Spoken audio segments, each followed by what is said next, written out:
school was fairly progressive. They even taught contraception in our sex ed class. When I was 14, my dad handed me a box of condoms and said, "You know how to use these, right?" We were taught which preventative methods were the most effective. I was in Texas, so dads with shotguns. We were taught about herpes and gonorrhea, syphilis, and how to keep all your fluids to yourself. But I was never taught that there were worse things that could happen than a baby or a disease.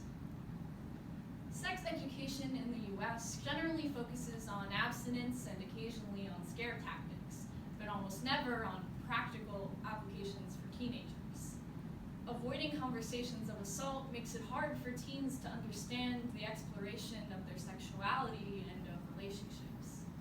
In turn, it becomes a battle against yourself. And this journey is described through poetry by Neil Hilborn, Ollie Schminke, Richard Seiken, and Daniel Garcia. Survivor, a poetry program. Yeah, we learned about roofies. We learned how to respect when a woman says no. We learned about protecting your drink, carrying pepper spray. We learned what to do when a woman is assaulted. But not that this could happen to me. The blonde boy in the red trunks is holding your head underwater because he is trying to kill you. And you deserve it. You do, and you know this, and you are ready to die in this swimming pool because you wanted to touch his hands and his lips.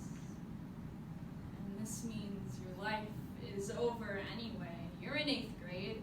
You know these things. You know how to ride a dirt bike. You know how to do long division. And you know that a boy who likes boys is a dead boy unless he keeps his mouth shut.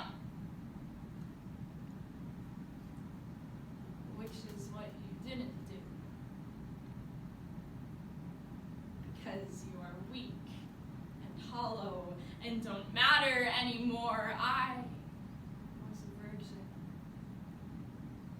when I was raped for the first time. It was 10 a.m. and my parents were home. My textbook hadn't described the way I wouldn't even try to fight. There was no paragraph on how to stop him without making a scene. There was no worksheet for how to stop him. There was no correct answer to threats of suicide when I wasn't in the mood. There was no manual for the polite victim. No. It wasn't like they said it would be. I was sober. He was sober. We were 15. They didn't teach me that I wouldn't know how to protect myself, that my lungs would close up and we would make pretend love. The thing about pretend is that it flattens everything to one color. It makes it one syllable, and that syllable is always captioned as a yes. You're going to die in your best friend's arms. And you play along because it's funny, because it's written down, you memorized it, it's all you know. Imagine someone is pulling a gun and you're jumping in the middle of it. You didn't think it would feel this way. They didn't teach me that I could want to be with someone, but not always want them. That being curious about sex doesn't mean I was asking for it. What I learned is I was supposed to want it. I was supposed to feel stolen, supposed to feel like less of a human being.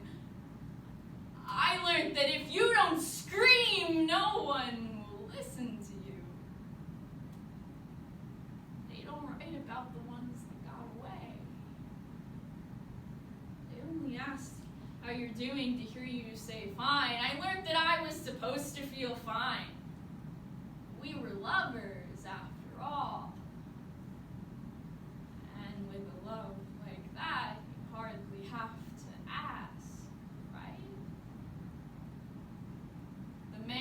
on top of you is teaching you how to hate. See you as a piece of real estate, another fallow field lying underneath him like a sacrifice. He's turning your back into a table so he doesn't have to eat off the floor. So he can get comfortable, pressing against you until he fits, until he's made a place for himself inside of you. The clock ticks from 5 to 6. Kissing degenerates into biting, so you get a kidney punch. A little blood in your urine. It isn't over yet. It's just begun. Some paintings are built from 1,000 points. Color. If you stand too close, the sunset becomes just a series of red dots. We teach that rape is always a man in an alley, always a clenched jaw and a closed fist. But I never used my pepper spray. Do not confuse one story for all stories. Do not stare at a red dot and say the whole painting is just one color, one. On the days where you feel more victim than survivor, remember that this was not your fault. There is no blueprint for dealing with trauma, so know that whatever you're feeling is valid.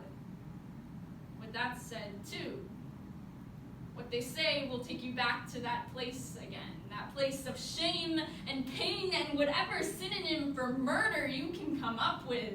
They will fight for the rights to your trauma as if your body needs protecting, which is to say, they will tell you it's not your fault in one breath, then turn and ask why you didn't report in the next 3. It says on pill bottles, as a disclaimer, do not operate heavy machinery. The irony in all of this is that trauma is heavy fucking machinery, which is to say, I'm not giving you permission, but if you ever decided it was too much, and you wanted to rip yourself from the soil of this world, I would understand. For some nights,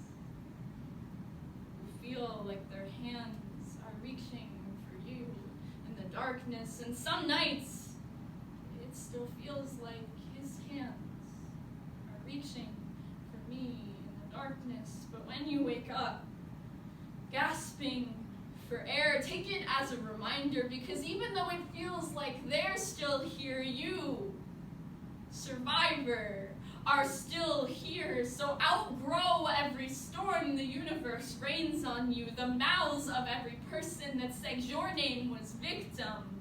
Bye. You are not a victim. It doesn't feel like you've survived anything, but I promise you 6. You are a flower. Beautiful and fragile as you may be sometimes, this is your garden, so fertilize it with all the bullshit they told you, and when they try to take your voice, you tell them, I am a survivor. Because on the days where you feel more victim than survivor, more desert than rainforest, more wasteland than giving tree, you will feel broken. 7.